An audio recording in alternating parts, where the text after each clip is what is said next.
Mesdames, Messieurs, bonsoir, soyez les bienvenus pour cette nouvelle session de questions-réponses qui vous est offerte aujourd'hui par le SNI concernant la fameuse facturation électronique obligatoire. On est fin du mois, on est le 29 janvier 2026, mais depuis le 1er janvier, vous n'êtes pas censé sans savoir, comme dirait l'autre, que la facturation électronique obligatoire est d'application.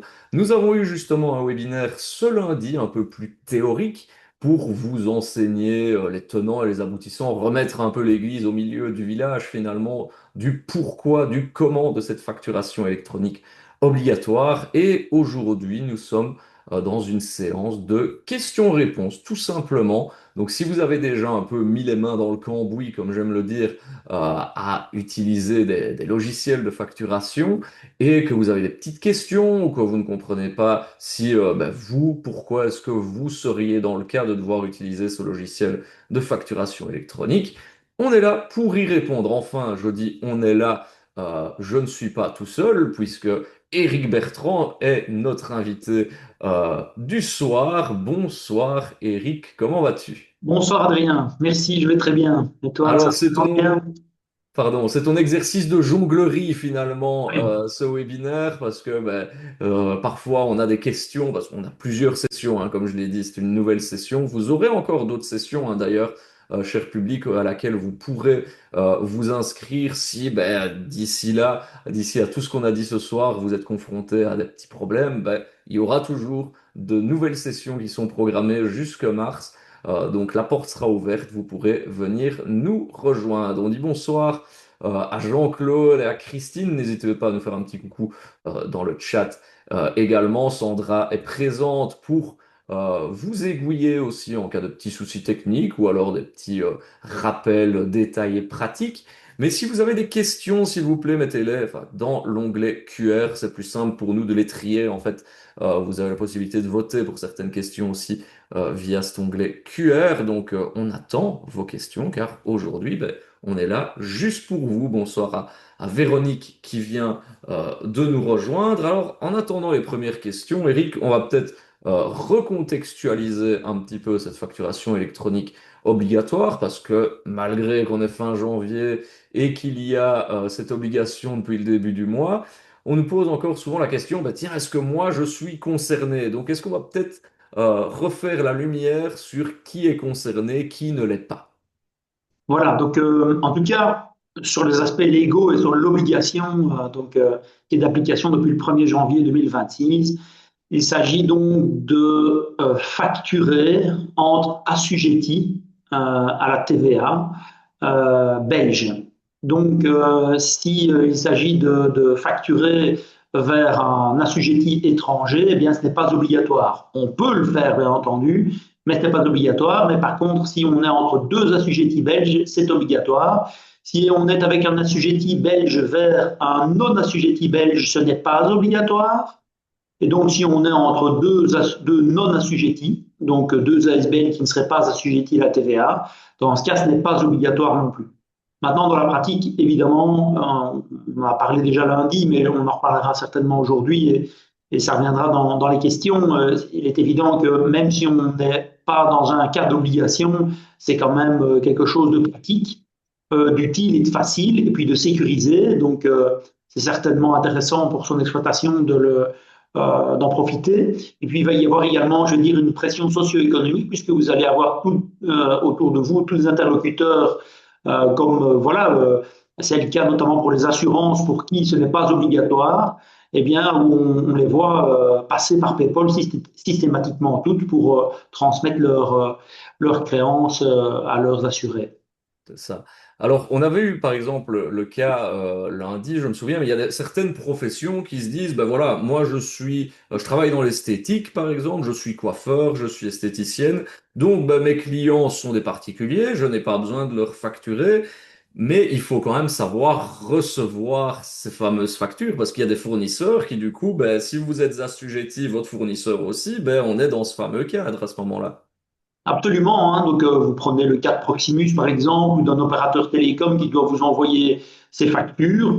Vous êtes voilà, coiffeur dans l'esthétique ou que sais-je, vous faites uniquement des ventes comptoirs Donc vous n'émettez pas de facture, mais par contre vous en recevez, vous êtes bien assujetti, eh bien vous devez être capable de recevoir vos factures par le réseau PayPal de la part donc d'autres assujettis. Donc vous êtes bien soumis à cette législation d'application au 1er janvier donc, 2026 et donc au risque, si vous ne le faites pas, d'être taxé d'une première amende de 1 500 € à premier constat, 3 mois plus tard, donc 3 000 et 5 000 au troisième constat et éventuellement d'autres sanctions ultérieures. Donc, c'est important voilà, d'être présent sur le réseau. Cela étant, il y a une petite tolérance pour l'application de ces amendes pour les 3 premiers mois de l'année.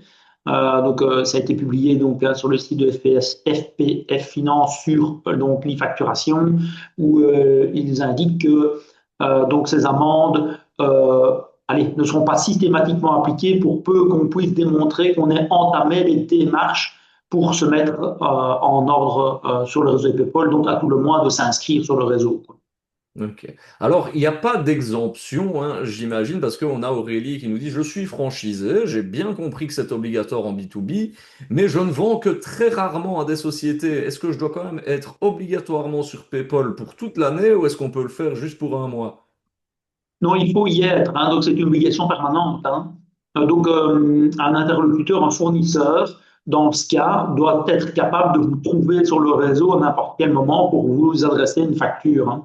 Donc, on ne peut pas entrer et sortir comme ça. Donc, le principe étant de s'inscrire et d'être présent en permanence, à tout le moins pour la réception des factures. Tandis que si on ne fait que de l'émission de vente comptoir, donc sans émettre de facture vers des assujettis TVA, qu'on ne ferait donc dans ce cas que de la réception entre assujettis, dans ce cas, vous pouvez prendre des abonnements uniquement gratuits en réception, comme c'était le cas de Dockel. Hein. Et donc, Mhm. Dockel, vous avez des options payantes pour pouvoir émettre des factures. Donc, l'option payante, vous pouvez la prendre peut-être qu'un mois par an, quoi, hein, si c'est possible dans leur modèle de commercialisation. Quoi. Mais la réception, vous devez être présent sur le réseau toute l'année, oui. Alors, on a une question de Christine, donc n'hésitez pas à faire comme Aurélie et Christine, hein, nous envoyer vos questions dans ce petit onglet QR. Elle est indépendante complémentaire. Précédemment, elle utilisait ses factures MGS sans son numéro de TVA pour déduire un pourcentage comme charge professionnelle. Comment puis-je faire pour 2026? Oui, donc la question de la quotité déductible, hein, donc, ou la question des dépenses non admises, est traitée toujours de la même manière. Donc, si on reçoit une facture, par exemple pour des véhicules ou je ne sais pas moi, une consommation électrique pour une activité que l'on réalise chez soi, où il y a une partie professionnelle et une partie privée, tout ça s'encode de la même manière dans vos logiciels de comptabilité et se déduit de la même manière dans votre calcul de déclaration fiscale. Euh, le principe, en fait, je vais même aller plus loin en disant que toutes les législations autres que celles qui imposent l'envoi et la réception des factures restent d'application. Donc, l'application des DNA, les méthodes voilà, de déclaration, les questions de recouvrement de créances, l'éligibilité des créances, tout ça, rien ne change en fait. Hein. Donc, c'est un problème, je vais dire, qui est autre que celui de la question du transport de la facture de l'émetteur jusqu'au récepteur. Quoi. Ouais, c'est ça, tout à fait.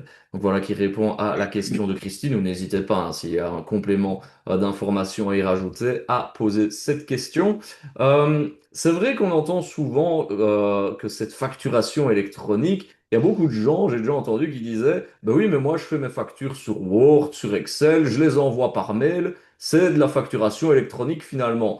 Là, et on parle de PayPal sans finalement trop savoir ce qu'est PayPal. Finalement, la grande révolution ici, depuis le 1er janvier, c'est surtout que on oblige d'une certaine manière les gens qui doivent émettre des factures à utiliser des logiciels de facturation. Oui, un logiciel de facturation qui est capable d'échanger des factures sur le réseau PayPal. Donc, pas n'importe quel logiciel, donc un logiciel compatible avec le réseau PayPal. Hein. Donc, il faut quand même s'assurer qu'à un moment donné, si vous vous connectez sur une plateforme en ligne, que vous soyez bien sur un outil qui soit capable d'envoyer et de recevoir des factures sur le réseau. Hein. Donc, Hmm. on a beaucoup discuté lundi, donc cette question est primordiale. Et je dirais que le second élément, allez, révolutionnaire, outre le fait d'être obligé d'utiliser un logiciel, donc sous-entendu, plus de Word ou Excel, hein. Mais le second élément, c'est euh, donc l'objet lui-même qu'est la facture. Avant, un document qu'on savait imprimer comme un PDF, c'était la facture originale. Ce n'est plus le cas. Le document original, c'est un fichier de type XML, qui est un fichier voilà, standardisé dans lequel il y a toute une série d'informations encryptées, encodées, qui est interprétable et compréhensible par ces logiciels qui sont compatibles par le réseau PayPal, quoi. Alors certes, on peut être capable à un moment donné d'imprimer au format PDF cette facture pour la rendre intelligible visuellement par l'homme, mais il n'empêche que en cas de contrôle, vous êtes censé pouvoir restituer l'original, la première demande à donc votre, je vais dire, fonctionnaire qui souhaiterait ce document. Et donc là, vous devez être à même de restituer le fichier XML. Et donc, ça signifie que vous devez là aussi être capable de savoir où sont vos fichiers XML, vos factures originales, d'être capable de les transporter vers, par exemple, ce fonctionnaire, en les téléchargeant, en les sauvegardant, peut-être sur un lecteur de sauvegarde, un drive ou que sais-je, ou en les transférant donc en original, donc XML, vers votre comptable pour que votre comptable puisse archiver dans le programme de comptabilité. Donc on a vu dans ce début d'année des cas où des entrepreneurs reçoivent les factures au format XML et les transmettent à leur comptable au format PDF. Donc, c'est ce qui est bien sûr absurde, mais en plus non conforme, puisqu'on se retrouve avec un autre document que l'original dans la comptabilité, donc ce qui signifie qu'à un moment donné, on pourrait transmettre un mauvais document vers l'administration en cas de demande. Donc, cette question de maîtrise, de souveraineté de ces données, évidemment, aussi le deuxième élément de révolution. Donc, outre le fait qu'il faille utiliser des logiciels compatibles avec le réseau, en plus, il faut quand même maîtriser ce qu'est la facture originale, donc ce fameux fichier XML. Hmm.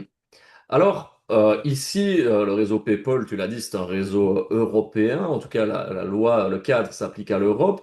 Par exemple, Walid, lui, dit pour mes fournisseurs hors Union européenne, donc la Chine, les États-Unis, comment est-ce qu'on intègre leurs factures qui sont classiques, hein, c'est du PDF ou du papier, dans un flux de comptabilité électronique sans casser, du coup, cette chaîne numérique exigée par l'administration? Donc, déjà, est-ce que ces factures hors Union européenne sont obligatoires de manière numérique?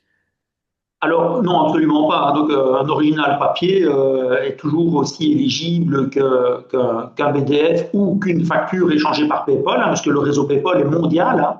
Donc, vous avez des points d'accès partout dans le monde, essentiellement dans le monde occidental, hein, mais vous avez donc, des points d'accès Australie, Canada, États-Unis. Et donc, vous pouvez très bien avoir des fournisseurs qui sont sur le réseau PayPal, auquel cas il faut bien leur communiquer que vous êtes présent. Donc, ça garantira le flux d'échange avec ces fournisseurs internationaux qui sont probablement moins sûrs en général que des échanges entre nationaux belges, puisque probablement plus facilement sujet à piratage. Donc, ça apporte une dimension de sécurité supplémentaire de passer par le réseau PayPal dans les opérations extra-communautaires. Donc, pour peu, bien entendu, que vous ayez un interlocuteur qui soit présent sur le réseau. Cette parenthèse étant faite, une fois que vous récupérez finalement cette facture originale, admettons par PDF, par email, donc de votre fournisseur, admettons chinois, eh bien dans ce cas, vous pouvez l'acheminer vers votre comptabilité au format PDF, somme toute comme vous le faisiez avant le 1er janvier, pour l'intégrer dans la comptabilité de la même manière que ce que vous le faisiez antérieurement. Donc je le rappelle, l'obligation s'impose uniquement aux assujettis belges, donc les opérations donc réalisées entre entités qui ont bien un numéro d'entreprise enregistré à la TVA et qui ont cette obligation donc de passer par le réseau PayPal donc depuis le 1er janvier.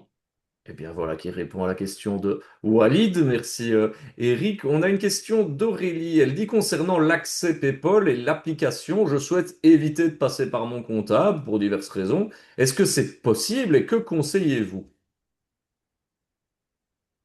Alors, donc, je vais peut-être reprendre ce qu'on a évoqué lundi sur la question du 3x3, hein, donc Ouais. les trois types d'applications et les trois types d'interlocuteurs. Euh, donc, je vais dire, on a déjà évoqué Docker là tout à l'heure, et donc ce sont des plateformes web, donc c'est le premier groupe des applications.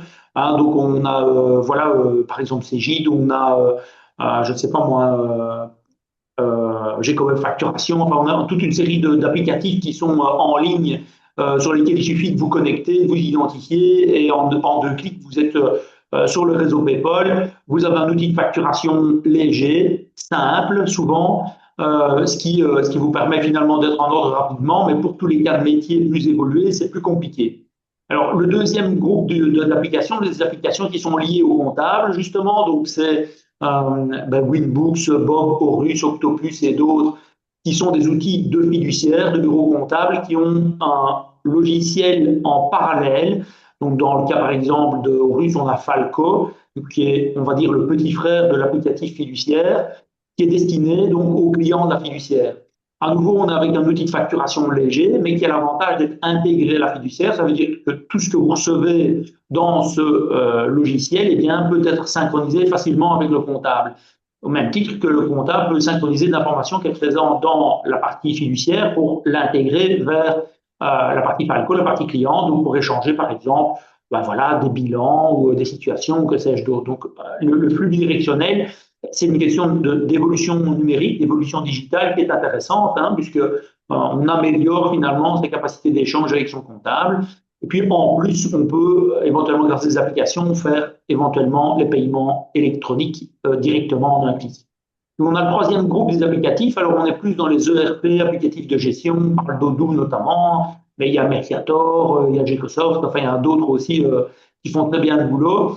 Et donc là, on se retrouve avec de l'applicatif spécialisé métier, bien souvent. Et une des raisons pour lesquelles on tourne vers ces applicatifs, c'est que peut-être que sur les deux premiers groupes, le logiciel de facturation n'est pas suffisamment évolué. Et je peux citer un cas d'usage. Donc chez nous, on a un logiciel de gestion pour les brasseurs et distributeurs de boissons qui nécessite en fait de devoir gérer les taxes et accises et les cautions en retour. Donc c'est un applicatif spécialisé métier. Et donc dans ce cas, on n'aura pas les fonctionnalités disponibles dans ces ERP qu'on pourrait retrouver dans voilà, l'applicatif lié au comptable ou ces plateformes web standards. Donc la question qui se pose, c'est qu'est-ce qui est adapté à mon cas d'usage? Et pour le savoir, eh bien, on peut communiquer bien sûr avec sa corporation, avec le SNI, avec ses collègues pour savoir quel outil j'utilise pour utiliser un outil qui est quand même répandu, connu, pour s'assurer aussi de sa pérennité. Hein, puisque la question de la conservation des documents est importante. Donc on utilise une plateforme et on aimerait bien qu'elle dure quand même à minima 7 ans hein, pour la conservation minimum demandée par l'administration, mais on doit aussi être capable de faire une sauvegarde. Hein. Donc, ça veut dire qu'il faut quand même une plateforme qui ait une bonne pérennité, donc il faut quand même s'assurer qu'elle fonctionne bien et puis qu'elle soit reconnue comme étant fiable dans le temps. Puis alors là, vous pouvez également vous adresser, donc hein, toujours dans cette idée de 3x3, donc les 3 groupes d'applicatifs et 3 groupes d'interlocuteurs pour faire le bon choix. Donc le deuxième groupe d'interlocuteurs, c'est le comptable. Hein, donc c'est ce dont on parlait tout à l'heure. Votre comptable a cette expérience métier avec tous ses clients pour vous guider vers le logiciel plus adapté ou vous guider vers l'applicatif standard qui est intégré à la fiduciaire par gain de temps ou facilité. Donc ça, c'est un dialogue à avoir avec votre comptable. Et puis alors en troisième catégorie, avec les ERP logiciels de gestion, ce sont des gens comme moi, des informaticiens de gestion qui pourront bien faire l'analyse de votre métier et vous mettre à disposition un panel de choix d'applicatifs et vous aider à faire l'implémentation, par exemple, de ces logiciels et vous aider à faire ces choix. Quoi. On a eu une question, juste pour ponctuer, une question voilà, d'une personne dans un webinaire précédent, ou même je pense que c'était en présentiel, où on avait un fleuriste qui fait des ventes comptoirs. Et donc, il demandait si c'était une bonne idée au doux. Moi, je trouve que pour des points de vente, un point de vente simple comme un fleuriste, c'est quand même un peu trop gros en fait. C'est une usine assez voilà, importante, c'est un outil, un ERP assez complet. Ça peut être assez lourd aussi à un moment donné, et c'est peut-être pas le plus adapté dans ce cas-là. Donc, on va avoir des cas, vous voyez, très variés où on doit quand même choisir quelque chose qui vous convienne. Donc, cette démarche de se poser les questions de 3x3, dans quel type d'applicatif je peux me poser et vers qui je peux me tourner pour savoir si je peux faire le bon choix, c'est voilà, c'est vraiment des démarches intéressantes à faire. Quoi. Et donc voilà, ça répond plus que complètement à la question d'Aurélie. Donc elle peut, c'est possible, ne pas passer par son Absolument. comptable, mais voilà, il faut être bien au courant de finalement qu'est-ce qui est le plus adapté à ses propres besoins. Merci pour la réponse à cette question. Nous avons une nouvelle question de Véronique. Véronique, elle dit, je suis en statut d'indépendant complémentaire, je n'émets jamais de facture, j'en reçois quelques-unes, notamment concernant des locations de salles de sport, l'achat de produits hors Belgique. Je suis inscrite sur PayPal et sur Odoo, on en parlait justement à l'instant. Que dois-je faire concrètement pour que ces factures qui me sont adressées passent par PayPal? Merci. Donc la première chose, c'est que donc sur sa plateforme Odoo, il faut bien sûr s'inscrire donc sur PayPal, quoi, hein. Donc ce qui est le cas ici, hein. Donc on indique bien qu'on est bien inscrit sur PayPal sur la plateforme Odoo. Donc c'est le cas sur tous les applicatifs, hein. Donc je rappelle que c'est l'applicatif que vous choisissez qui vous inscrit sur le réseau. Ça signifie aussi que si vous décidez de changer d'applicatif, vous devez vous désinscrire avec cet applicatif pour vous réinscrire sur le nouvel applicatif que vous auriez choisi.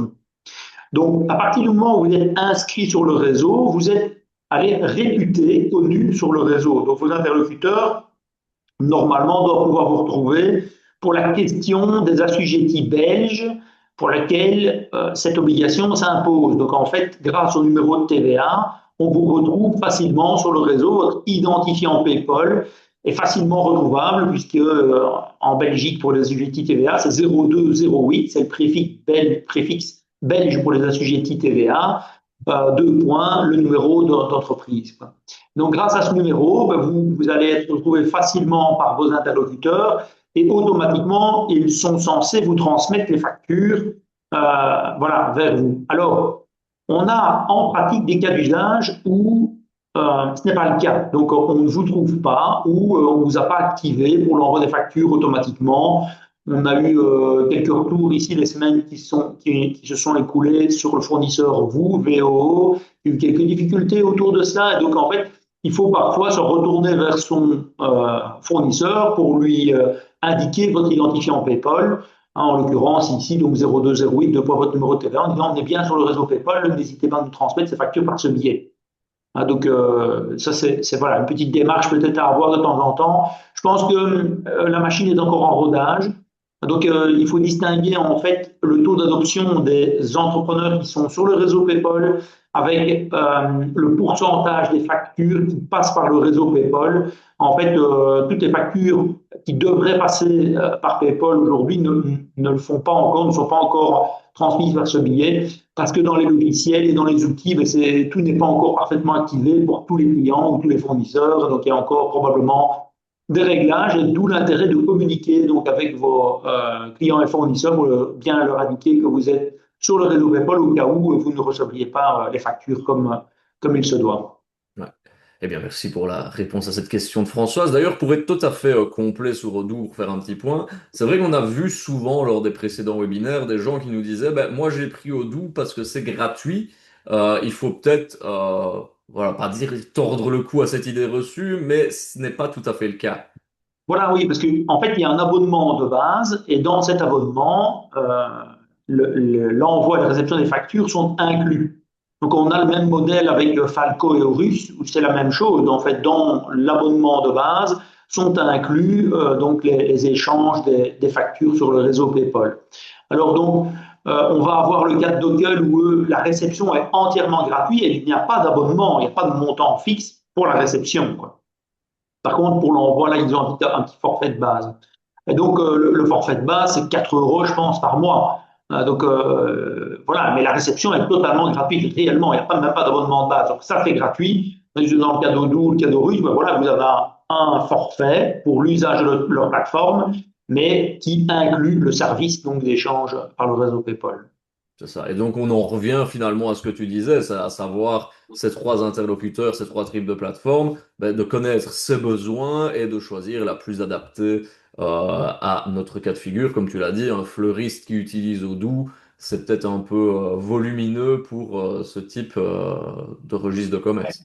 Ce qu'on va constater en fait comme problème autour de ce surdimensionnement, c'est une perte de temps dans les configurations et le paramétrage, avec parfois je vais dire, fonctionnalités pas toujours très bien configurées parce que dans le cas d'un fleuriste, ben, on ne va pas consacrer beaucoup d'heures de consultance pour faire le paramétrage fin. Hein, donc, dans le modèle Odoo, c'est la vente de consultance en fait, hein, qui fait tourner l'applicatif. Et donc, finalement, ben, on se retrouve avec des installations qui sont assez moyennes sur des si petites structures, quoi, en fait. Alors qu'il existe des logiciels de point de vente très standard, mais directement opérationnel, qui ne nécessite pas ou très peu de paramétrage. Et si l'on nécessite, c'est du paramétrage simple que les gens peuvent faire même eux-mêmes. Voilà, c'est une question de dimensionnement, de choix en fait, hein, d'outils adaptés, quoi. Effectivement, c'est un peu le cas dans tout, hein, finalement, on va s'adapter, choisir les bons outils. On a une question de Walid qui dit que en tant que e-commerçant, il traite un volume important de factures à faible montant. Les points d'accès PayPal facturent-ils au volume, donc à la facture, ou au forfait? Quel modèle est le plus rentable pour un business à haute fréquence de transactions en B2B ou B2C belge? Donc, voilà, pour commencer par la fin, il s'agit, en tout cas pour la question de l'envoi des factures sur le réseau PayPal, que de la partie B2B, puisque la On est partie B2C d'accord. n'est pas concernée, hein. Donc, maintenant, il faut déterminer le pourcentage, en fait, de factures émises dans ce cas-ci en B2B. Hein, donc, là, on verra déjà une volumétrie plus précise des quantités. Et donc, en fait, dans les différents modèles, donc effectivement, il y a des fournisseurs de services qui proposent des forfaits et d'autres qui vont proposer une solution à la facture et un prix dégressif. Il faut faire des additions. Donc, hein, il faut se poser la question de savoir combien on en fait par mois et faire son marché et surtout s'assurer que sa plateforme e-commerce est compatible avec un éventuel fournisseur de services que vous choisiriez. Donc, hein, il y a quand même des interfaces, du pilotage à faire pour que ces factures soient générées à partir de sa plateforme web e-commerce, donc il génère les factures, génération d'XML, connexion donc à son fournisseur de services et puis transfert donc vers son destinataire.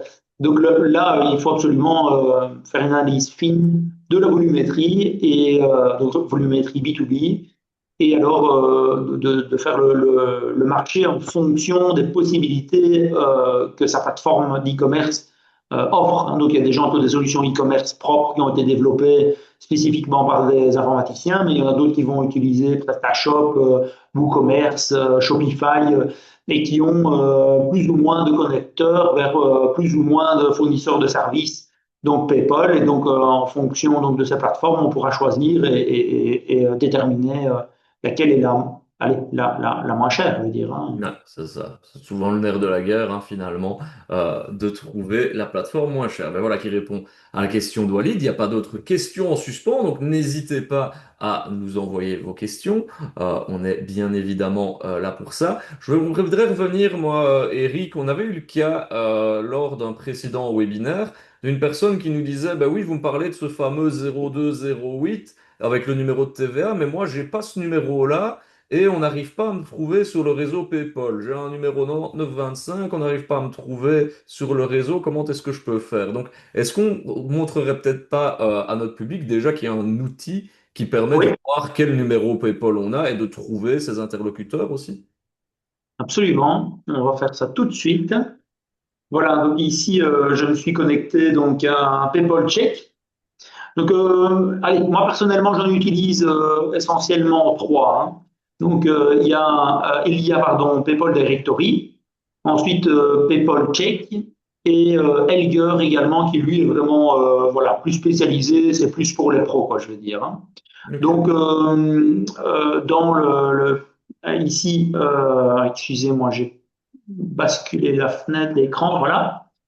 Euh, donc, sur PayPal Check, vous pouvez indiquer un numéro de TVA et là, à ce moment-là, il va retrouver la fiche et vous retrouver avec les identifiants.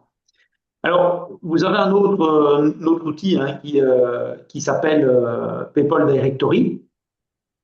Et donc, là, dans PayPal Directory, vous avez donc un outil de recherche également hein, qui vous permet de retrouver les utilisateurs. Je vais le retrouver tout de suite. J'ai mis le lien dans le chat Ah oui, voilà. directory.paypal.eu. Et donc, dans ce cas, voilà, directory.vo.eu. Et là, vous pouvez taper aussi des noms d'entreprises et il va vous les retrouver également. Alors, il se peut que certains utilisateurs ne soient pas retrouvés sur PayPal Directory, mais on arrive à les retrouver sur PayPal Check ou sur Elger, qui est encore une autre plateforme. En fait, ce qui se passe, c'est que la manière dont on est enregistré par certains logiciels fait que certaines informations complémentaires ne sont pas complétées dans la fiche. Donc, en fait, sur les serveurs de PayPal, serveurs de PayPal Directory, on a une fiche client en vis-à-vis de l'identifiant dans laquelle il y a toute une série d'informations, les adresses e-mail des interlocuteurs, les numéros de compte en banque, les noms d'enseigne et d'autres choses encore. Donc, plus ces fiches sont complétées correctement au moment de l'enregistrement sur le réseau PayPal, mieux les moteurs de recherche fonctionnent. Donc, à partir du moment où vous avez un doute sur le fait d'être correctement enregistré, ben, le mieux, c'est de vous faire envoyer une facture par quelqu'un que vous connaissez, soit qui vous retrouve, soit qui ne vous retrouve pas. Après, il est possible que vous ayez une difficulté, qu'il y ait un problème avec un fournisseur de service, donc il faut quand même se méfier. On a quand même eu quelques cas de clients où ils n'étaient pas correctement enregistrés, des logiciels où on a dû les désenregistrer puis les réenregistrer en recomplétant les fiches correctement, quoi, en fait, hein. Donc, c'est intéressant quand vous avez cette démarche de vous connecter au réseau, de bien compléter tous les champs qu'on vous donne, parce que ça a de l'importance pour qu'on vous retrouve facilement sur le réseau. Et j'ajouterais que le fait de mettre ces informations s'assure aussi, va permettre d'assurer aussi qu'il n'y ait pas de confusion sur le fait de vous retrouver, d'acheminer éventuellement une facture vers un mauvais destinataire, quoi. Donc, c'est quand même utile de faire ça correctement, quoi. Effectivement, c'est toujours mieux de trouver la personne que l'on cherche. Il y a enfin, c'est pas une question, c'est une précision de Véronique, hein, vu qu'on parlait d'Odoo. Elle dit que concernant Odoo, c'est gratuit pour une seule de leurs applications. Je n'ai payé aucun forfait. Donc ça, à voir aussi, hein, finalement, qu'est-ce que vous prenez, on va dire, comme montage chez Odoo, parce que c'est un outil qui est fabuleux et permet de faire plein de choses. Oui, c'est énorme, hein. Tout Ouais, dépend de absolument. ce que vous prenez, ça, bien évidemment, et de ce que vous avez déjà aussi. Donc voilà, n'hésitez pas à poser vos questions. On est bien évidemment là pour ça. Tu disais justement dans ce petit exemple que pour tester, c'est bien de s'envoyer une facture.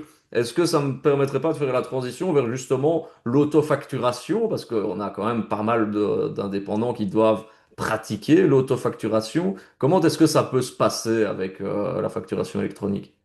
Alors, à nouveau, il faut être capable de faire de l'autofacturation. C'est-à-dire que le logiciel que vous allez utiliser pour cette technique d'autofacturation doit être compatible. Donc, tous les logiciels ne savent pas faire cette fonctionnalité, cette démarche.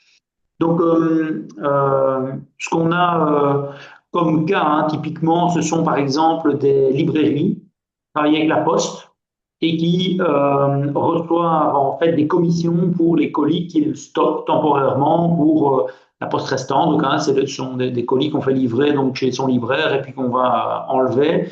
Et donc, la poste a envoyé un courrier à tous ces, je vais dire, co-contractants, donc en leur disant, on va appliquer l'autofacturation. Et donc, vous devez être compatible sur le réseau avec cet outil. Et donc, ça veut dire que si vous avez des logiciels qui ne sont pas capables de vous enregistrer sur le réseau PayPal en étant compatibles autofacturation, mais dans ce cas, vous ne savez ni les recevoir ni les envoyer. Donc, vous êtes, voilà. Alors, bon, la poste, ils ont des grosses infrastructures informatiques, donc ils ont développé ce qu'il faut pour être compatibles. Il n'y a pas toujours le cas des libraires, et donc on a dû mettre en place toute une série d'outils et de logiciels qui sont capables de faire la réception des factures en autofacturation pour ce type d'entrepreneur-là. On a le cas également avec des agriculteurs, on a le cas avec des antiquaires. Voilà, donc en fait, l'autofacturation est bien plus répandue qu'on ne le pense.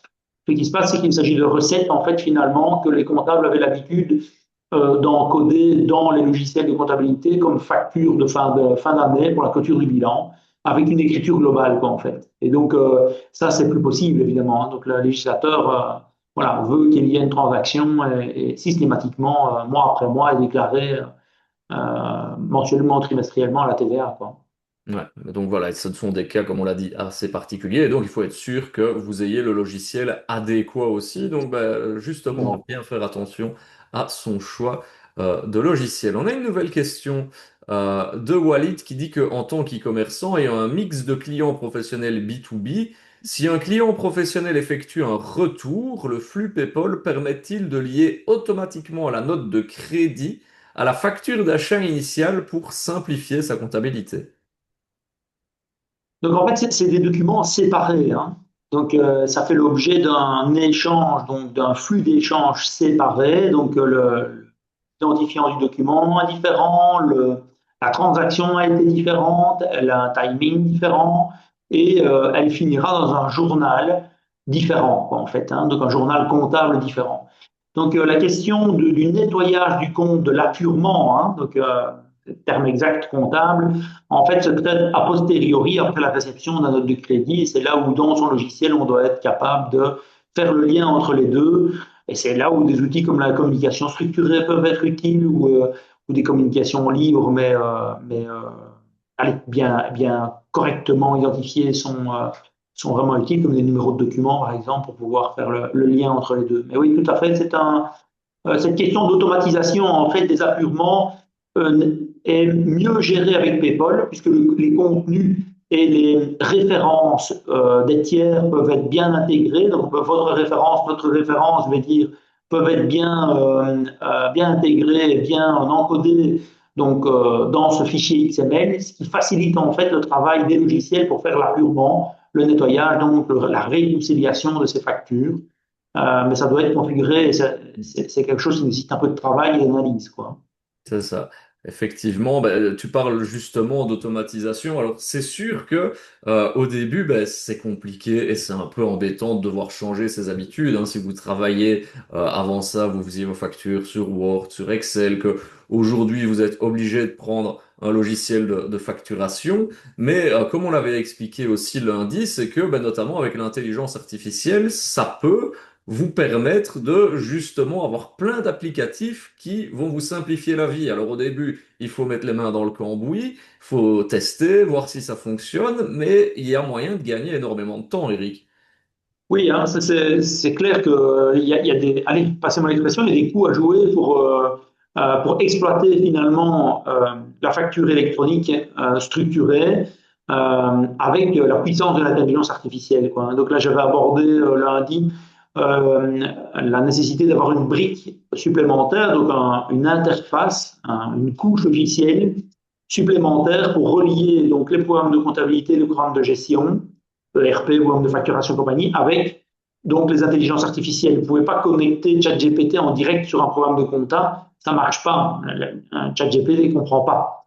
Et donc, il y a une couche supplémentaire hein, qui sont des workflows ajoutés comme WebMake ou N8N sur lesquels on peut mettre des règles d'échange entre ces différents logiciels et, par exemple, vos boîtes mail ou votre programme de gestion et la comptabilité et, par exemple, faire un flux de nettoyage, d'appurement automatique des notes de crédit avec les factures, par exemple.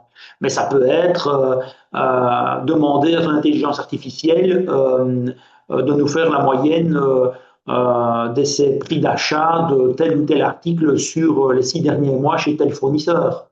Et donc, grâce au contenu structuré de la facture, on a les références articles, on a les prix, et on pourra obtenir en retour donc une moyenne que l'intelligence artificielle pourra calculer en un claquement de doigts, quoi. Mm. Exactement. Donc il y a vraiment plein de possibilités. Après, ça demande un petit peu de travail, bien entendu, mais ça peut en Oui. valoir la peine si on se penche dessus. Du travail et puis le choix des outils adaptés. Je reviens quand même là-dessus parce que il ne faut pas se fermer des portes pour l'avenir. Donc, on a quand même reparlé du cadeau doux. Alors, le gros avantage, c'est que si vous avez une boîte qui grandit, ben vous serez toujours accompagné avec un outil ERP qui va évoluer avec vous. Donc, ça veut dire que si à un moment donné, les questions de vous connecter avec l'intelligence artificielle sur les bases de données de Odoo, vous saurez le faire parce que on sait les attaquer avec une API, on sait les interfacer.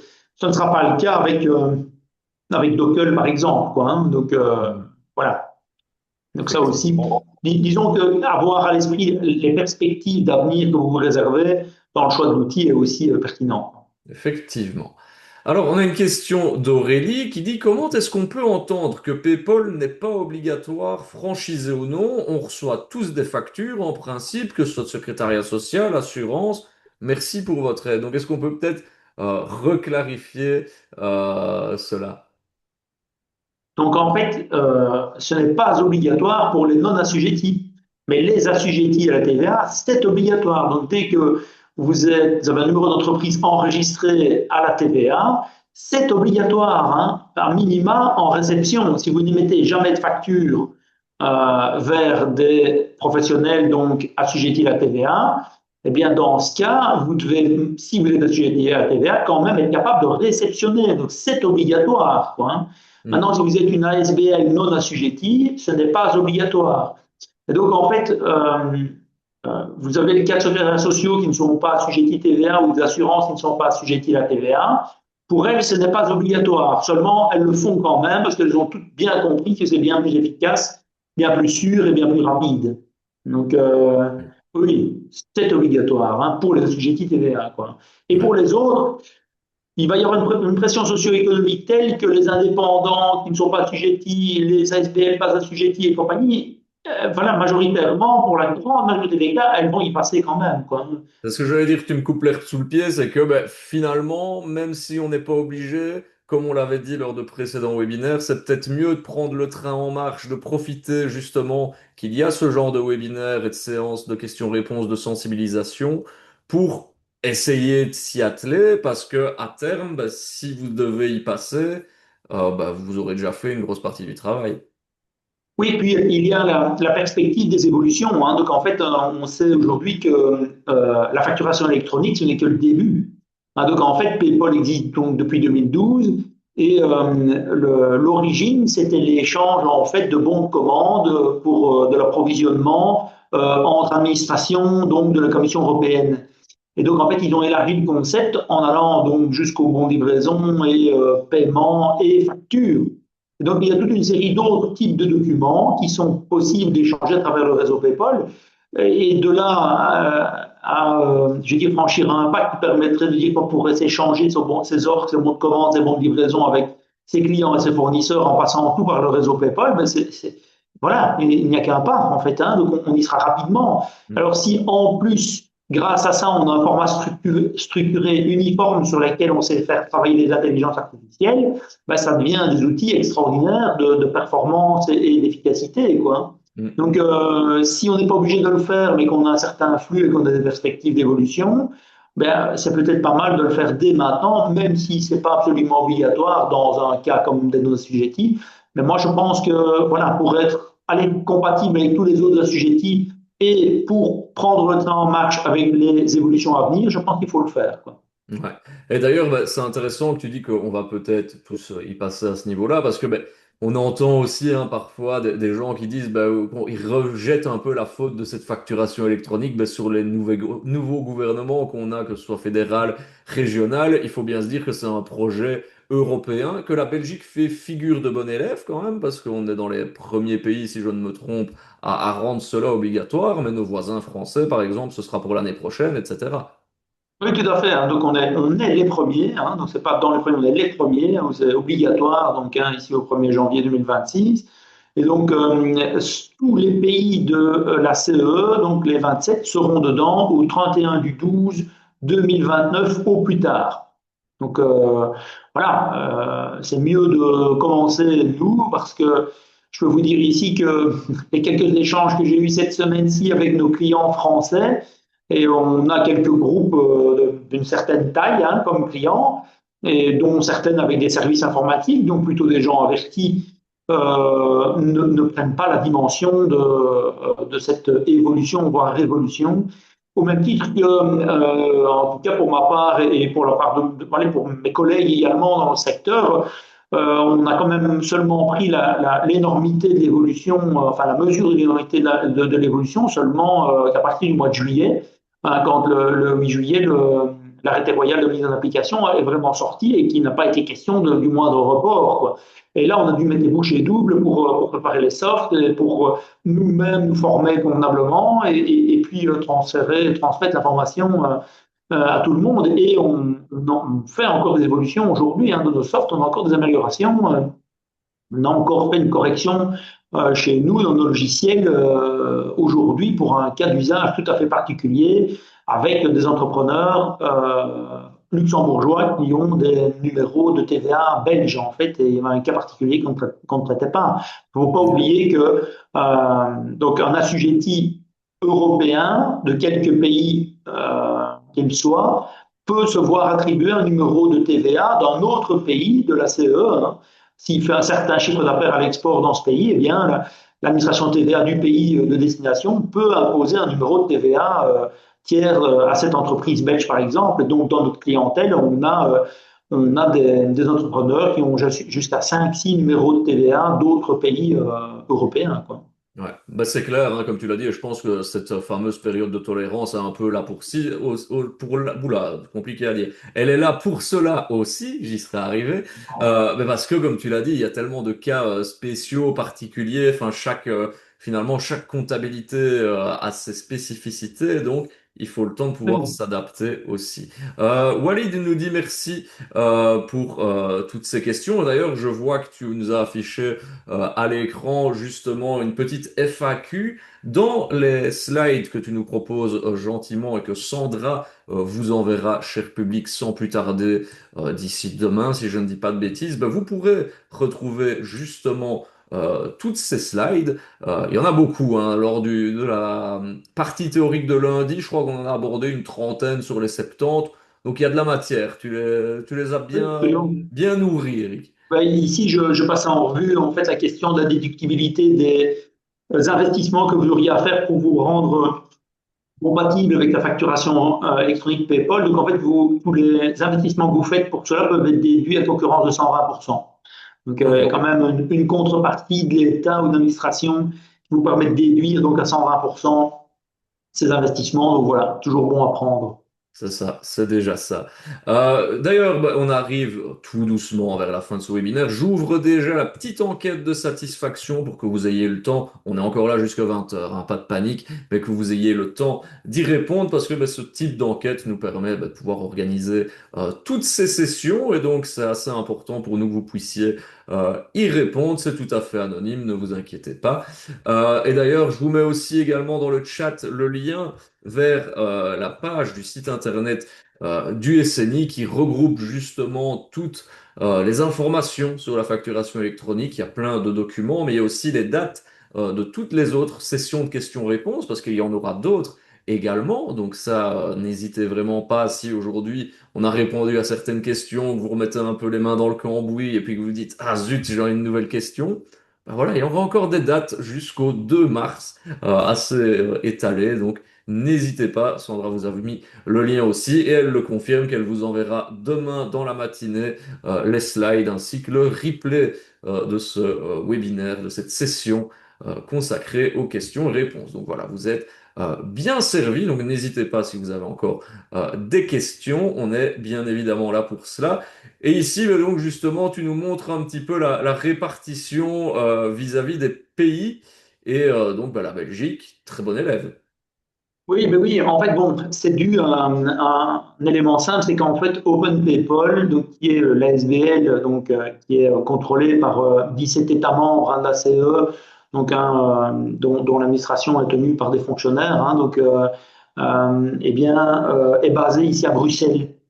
Et donc, en fait, il y a beaucoup d'opérateurs donc, qui sont même internationaux, qui sont également basés à Bruxelles, donc qui ont voilà, inscrit leur entreprise comme fournisseur de services ici donc, à Bruxelles, donc si bien que c'est la raison pour laquelle on en a autant.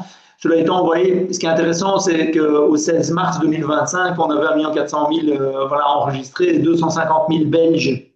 Mais donc, en fait, sur les 250 000, on est déjà passé à plus d'1 million. Donc, Ouais. voilà. Donc, c'est intéressant de voir voilà, le gap. Donc, il reste quand même un peu moins de 20% des entreprises à enregistrer. Donc, des numéros de TVA enregistrés sur le réseau. Donc, il reste encore voilà, là, à attendre. Donc il faut, voilà, si vous en êtes, inscrivez-vous, hein. Donc c'est facile à faire. Prenez une plateforme web, style Docker ou voilà, Billy ou que sais-je d'autre. Et donc le slide ici est intéressant aussi pour montrer le caractère mondial du réseau. Hmm. Donc, ce qui donne finalement une bonne idée qu'il s'agit d'un outil pérenne et pour lequel on s'adapte, ok, avec voilà, peut-être un peu de difficulté aujourd'hui, mais c'est pour quelque chose de durable et de stable. Donc, voilà, c'est pour du mieux. Est-ce qu'on a déjà une idée justement du nombre de Belges qui ont passé le pas et donc bah, de ceux qui, on va dire, ne sont pas dans les clous finalement de ce 1er janvier? Oui, donc en fait, au 19 janvier, il y en avait, on avait passé la barre du million, quoi, en fait. Voilà, sur 1 200 000. Voilà. Donc, ça donne une idée, voilà, de la situation, déjà du nombre d'assujettis belges en général. Euh, voilà, ce qui m'intéressait, je n'ai j'ai pas encore fait les recherches, mais je serais curieux de savoir le nombre d'assujettis en Europe. Ok. Euh, Ça, je ferai peut-être la recherche pour le prochain webinaire, comme ça, ceux qui veulent la réponse, mais Ouais, ça m'intéresse. j'ai plaisir. Question, je ne sais plus si tu as la réponse ou pas. Est-ce que sur ces chiffres, tu sais la répartition entre Flandre, Wallonie, Bruxelles? Oui, donc en fait, oui, il y a quand même des chiffres qui sont sortis à ce sujet. Donc, sur les 20% manquants, c'est majoritairement des Wallons. Aïe, aïe, Donc, aïe. oui, c'est un Aïe, aïe, problème. aïe. Alors, c'est un gros problème. Pourquoi? Parce que on sait que la densité des entreprises donc, est bien entendu bien plus grosse en Flandre. On a plus de 6 et quelques sociétés pour, voilà, un peu moins de 4 pour donc la Wallonie. Et donc, et malgré donc cette différence de proportion où il y a plus d'entreprises donc en Flandre, eh bien, il y en a plus en Wallonie qui ne sont pas sur le réseau. Donc, on est quand même, voilà, c'est pas terrible ça.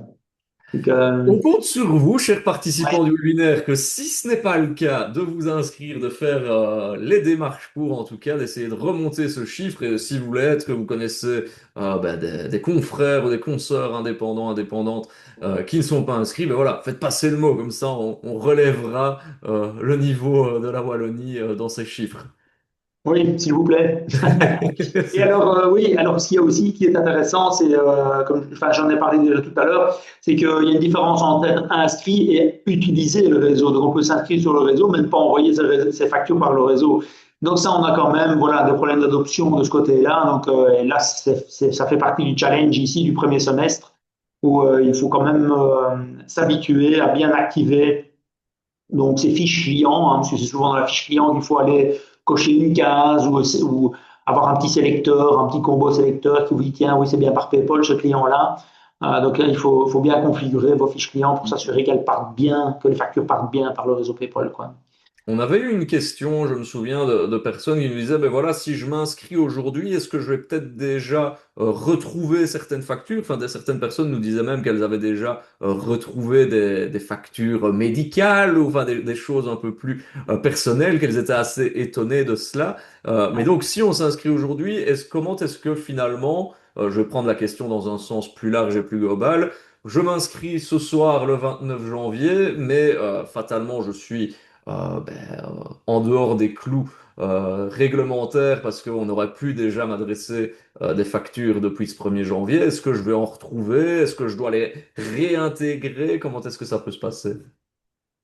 Donc, à partir du moment où on s'inscrit sur le réseau, on sait recevoir des factures. Donc, ça veut dire que d'un autre côté, on ne sait pas recevoir des factures si on n'est pas sur le réseau. Donc, on ne sait pas rattraper les factures qu'on aurait pu recevoir depuis le 1er janvier. Ça, c'est pas possible, quoi, hein.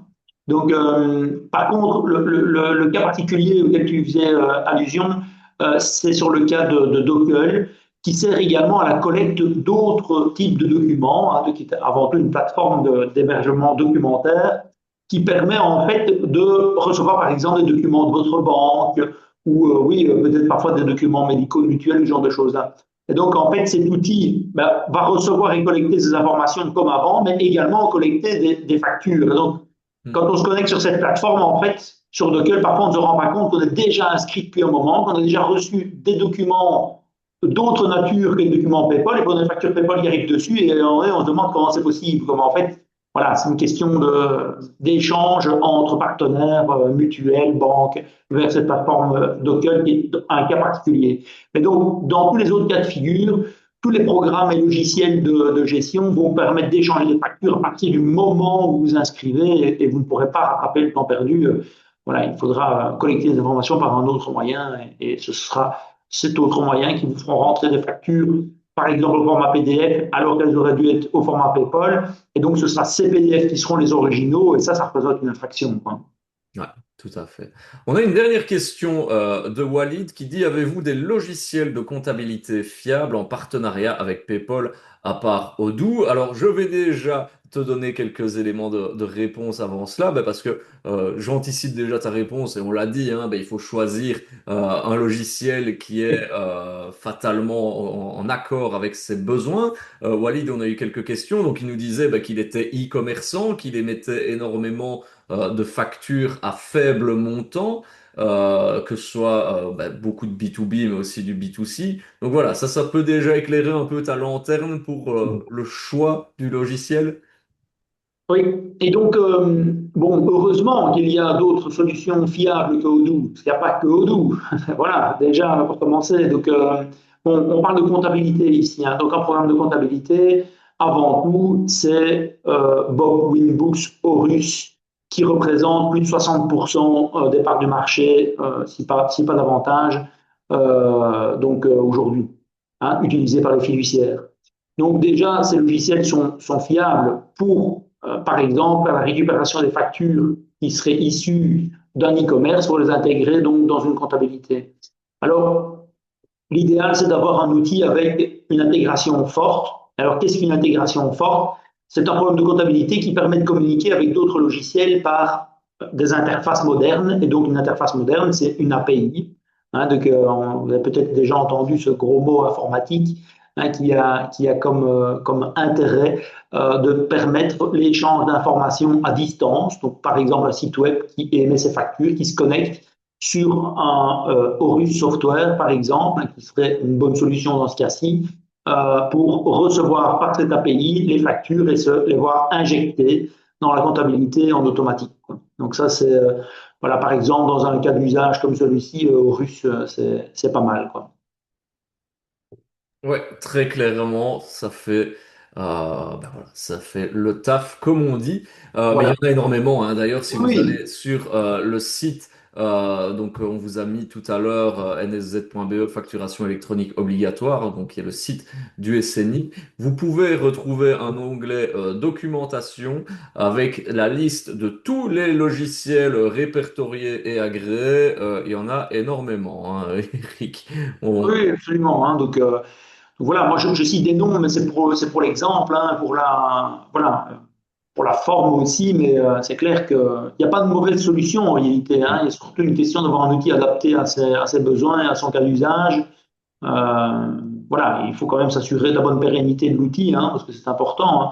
On dit en général allez, en gestion qu'on choisit un programme de facturation ou de gestion pour 10 ans, quoi. C'est ça. Donc, et puis, comme tu l'as dit, hein, justement, avec ce fameux aspect de conservation des données, d'autant plus important de devoir faire le choix du bon outil, mais on sait que tu n'es pas sponsorisé par aucune marque de logiciel, tu n'as pas mis un petit polo avec Non, un petit polo Odoo Winbooks, donc ça va, on peut te faire confiance. Eh bien, on arrive à la fin de ce webinaire, 19h58. Je pense que nous allons pouvoir clôturer. Merci beaucoup, Eric, pour la réponse à ces questions. Cher public, comme on l'a dit, n'hésitez pas non plus à regarder du côté du site du SNI les prochaines dates, parce que si vous avez d'autres questions, on sera là. Enfin, en tout cas, Eric sera là. Ce ne sera peut-être pas moi, mais d'autres animateurs le feront très bien aussi pour répondre à vos questions. Donc, ce fut vraiment un plaisir d'avoir encore réalisé ce petit spectacle on va dire de jonglerie, mais c'est vrai qu'on passe souvent d'un sujet à l'autre. Personne n'a toujours réussi à coller Eric pour l'instant, à le laisser pantois avec une question. Donc peut-être à un prochain épisode, sait-on jamais. on ne sait jamais, on ne sait jamais. En tout cas, merci beaucoup de nous avoir suivis, d'avoir répondu présent à ce webinaire. On vous donne rendez-vous pour les prochains et toutes les prochaines dates. Merci à Sandra dans le chat. également. Et rendez-vous au prochain épisode. Belle soirée à tous. Bye bye. Adrien, merci, merci, à bientôt.